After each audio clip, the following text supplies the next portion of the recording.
Hey everyone, welcome back to BiteSize Tea. So today I'm just going to be exploring a little bit more body language and behaviour, and I have been asked to look at some footage of Charlie Kirk's wife Erika Kirk and JD Vance. Now, I understand that this is a very, very delicate subject, so I am going to be as honest as I possibly can in the fact that I don't know Erika's complete baseline as much as I also don't know JD Vance, but I am going to do this as much as I can and give you the honest in my 20 plus years experience of being a psychotherapist looking at body language and behavior. So if this is something that you are interested in, then this could be the channel for you. So as you're still here, go grab your cuppa, whatever that may be, sit back, relax as we get into some bite-sized tea. Hey everyone, welcome back to the channel. Hope you've had a lovely weekend, whatever you have been doing. I know some of you celebrated Halloween, some of you don't, but that's okay. It's what makes the world go round. So yes, I've had some emails of people asking me to look into this bit of footage of Erika Kirk and JD Vance.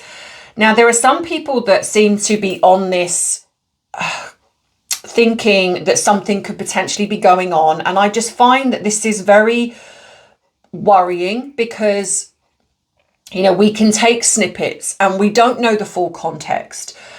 People can say things in a moment because they just get caught up in something, and then that gets misconstrued and picked apart.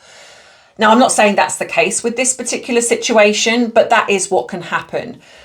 You know, I have stated before my feelings around the assassination of Charlie Kirk, and I did this over on my Tea and Therapy channel, and you know, it got mixed reviews, which is fine. People, like I say, people can feel and think differently. So this is just my opinion. I just want to clarify that. You know, I use my experience of over 20 plus years where I've been in the field of psychotherapy, and within that I've learned a lot about body language and behaviour. So I do think I have a very good insight. However, I haven't seen enough of Erika to see her baseline of how she behaves in general to other people. I have looked at some footage and also some footage of JD Vance. So within that, I'm going to give you my professional opinion. So here's the footage now, and then I'm going to do a bit of a breakdown where I've done a voiceover, but then I'm also going to just talk about it afterwards.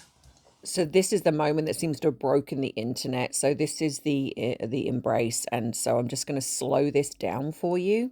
So initially her hand is on his back, and if you watch, her hand then moves and it sort of moves up, and then she sort of places it on his head. Now, some people have said that she runs her fingers through his hair, so let's watch this again, but she doesn't. She places her hand on his head, but the way his hair is, it's like it's long at the back, so it kind of gets intertwined. Now, if you notice here, he's patting her on the back, which is like parental, like self-soothing. She doesn't move her hand at all while he's doing this. And again, and then she releases. Now, she looks up at him, but he doesn't really engage with her. He glances down and then he looks away. So let's look at this from JD Vance's perspective. So he looks away as his hand moves to her waist. Now, generally, this could be one of two things. He is purposely forcing himself not to look at her, and he creates that distance when he steps back away from her, or it's just not there. So I'm going to look at it from Erika's perspective in a minute, but I just want to talk about this. So, you know, people have critiqued what she's wearing, and I don't feel that that's relevant. I mean, she's appealing to a younger audience, so perhaps she's dressing to appeal to a younger audience. You know, this is something I don't feel is relevant. So, okay, so here we go. So this is it again. Now I'm going to look at it from Erika's perspective in this moment. So here we have it again, but I've slowed it down. And so she goes to hug him. I truly do believe from maybe Erika's perspective that this could be what I call transference. You know, she did state that she sees a lot of things in JD Vance that's related to her husband. So he possibly does remind her. She also, which people seem to have missed out in the clip, is that she does talk about his wife before comes on stage. This seems to me more of a safety thing, like she feels safe with him. And you can sort of see that when she sort of lets go, he distances himself, but she sort of continues looking at him. But if you notice, when she steps back, she moves away, she looks down. And if you notice, he then looks away and up towards the audience. He's not following her gaze like here. She walks away, he looks up and doesn't follow her. He then looks to the audience, which in that moment is more important. This is just one moment, one snapshot in time, so it could mean something opposite. But you can see that he says something to her, which looks like it's possibly something reassuring. So I've slowed this down. But you can see here, he pats her on the back. There's no running her fingers through his hair. But watching the two of them, this does possibly feel, like I say, more transference from Erika, because she sees something in JD that reminds her of her husband. But I don't see this in him. He just looks like someone that really cares for her, and that's it. See here, you can see she's just got her hand placed on his head, and it's just the way his hair is that it looks like it's like she's running her fingers through his hair. And yes, his hand is on her waist, but it's there briefly. It's because people have screen grabbed that particular moment to make it look bad, but it's literally, it's seconds. And this is what I mean. This was taken from a video where somebody is homed in on this. And of course, it's going to create the perception to look worse because you screen grabbed like a second moment and you've put it in your narrative of what you think is there, when actually I don't see it. And here we have a classic example of baseline. This is Erika hugging a woman, and she does the same thing. But this doesn't suit their narrative of, in a sense, vilifying Erika. Another example of perception where this person says that she doesn't even think she's looking at him. You can see that she's looking at him. But again, if you don't want to see it, or you just don't see it, it then goes to a narrative that you have in your mind. So this was an interview that she gave, and you can see the captions here of what she's saying. But again, it's like when you look at her body language, it matches. You know, she says her head moves in the right ways. You can see that she is upset. And I think a lot of people have critiqued for the way that she cries and uses the tissue. But again, we're all very different. No one will ever replace my husband. No. But I do see some similarities of my husband in JD and Vice President JD Vance. I do. And that's why I'm so blessed to be able to introduce him tonight, because he understands the fight that we're up against. Okay, so I understand, looking at that footage, I can understand how some people can see something. You know, perception is very, very interesting. It's like whenever I do a video, I can always guarantee in the comments I will get very different opinions. Some, you know, more so than others will be sort of thinking the same as me, but then you'll get some that will be like, no, that's absolutely not true, and I don't see that. And that's fine, because we all see things very, very differently. I'm not saying that what I see is wrong, as much as I'm not saying it's right.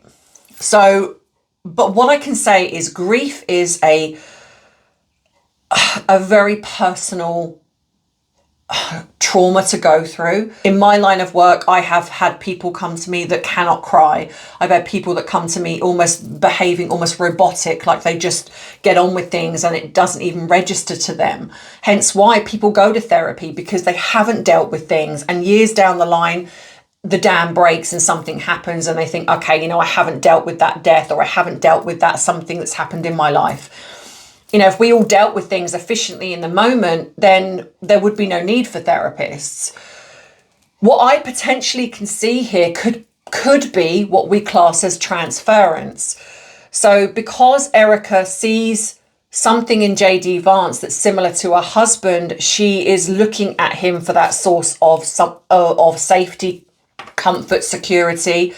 Now, obviously, you've also got the fact that JD Vance is married, and so, you know, because I'm seeing a lot of people saying, you know, this is not fair to his wife, but we also don't know the relationship between Erika and his wife. They could be very, very transparent. The wife could be very, very understanding of what Erika is going through.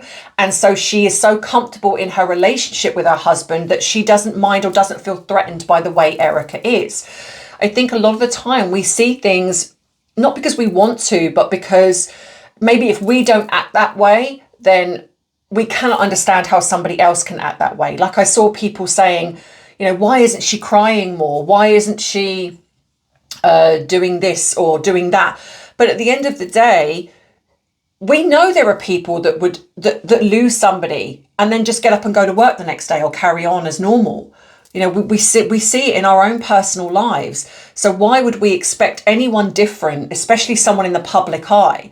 You know, she could be somebody that is so wanting to build her husband's legacy that she is putting her personal feelings publicly to one side to be able to do that. I don't know. Or she could be being dishonest. You know, that's the thing, is we don't know. So we're going by what we see, what our eyes show us. And if your perception is a certain way, you're going to see perhaps what you want to see. But I also understand it. I understand how somebody looking at this footage can think, oh, okay, that looks very overly affectionate.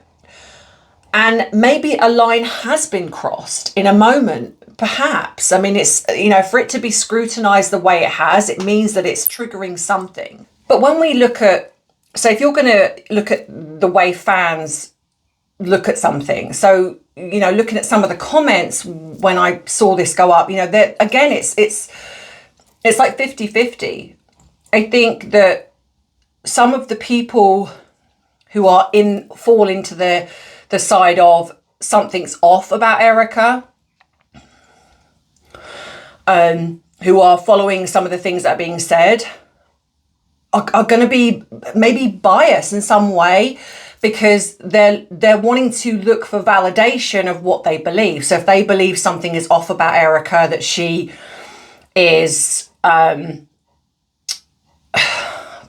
don't know, like I've seen some people saying that she's potentially being maneuvered to becoming JD Vance's partner.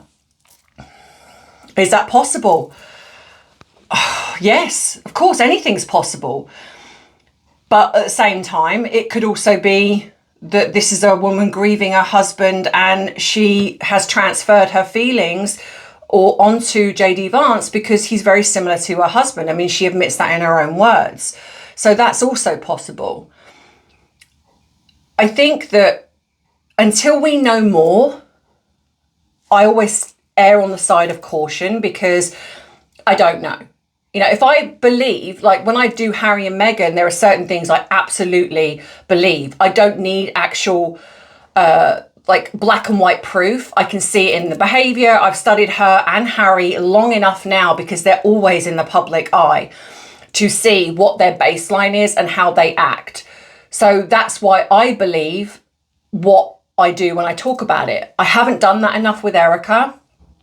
So at the moment, I'm kind of, do I feel that footage, particularly with her putting her hand up to his hair, yes, I can see it. I can see it. I would be lying if I said I didn't. And I'm someone that did like Charlie. I didn't always agree with him, but, you know, I'm not buying into the edited videos and things that I saw. So, and when I saw Erika, I did really feel for her. So at the moment, I don't know. I can see why people see it. It could be innocent. Like I say, it just could be simply transference, which is something which is like what it says, is when someone transfers feelings onto somebody else. And it could very well be that. It's not been very long. So it could be that she sees her husband, Charlie, in JD Vance. And so she's transferred in a way of feeling safe. Yes, that's also equally possible. But I will keep an eye on it, and I think that if anyone has anything else that they want to add, please drop it in the comments. Like I say, this is not a for or against. This is just me giving my opinion as honest as I can. I don't want to lie. I don't want to come here and say maybe what you want to hear, because that's not the point of this. If you don't agree with me, that's also okay.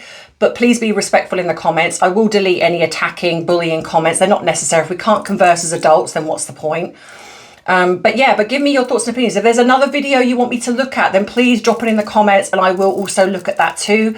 But this is just what I'm seeing in this particular one, and obviously what she said, yeah, I can see potentially it's transference, but it could also be something else.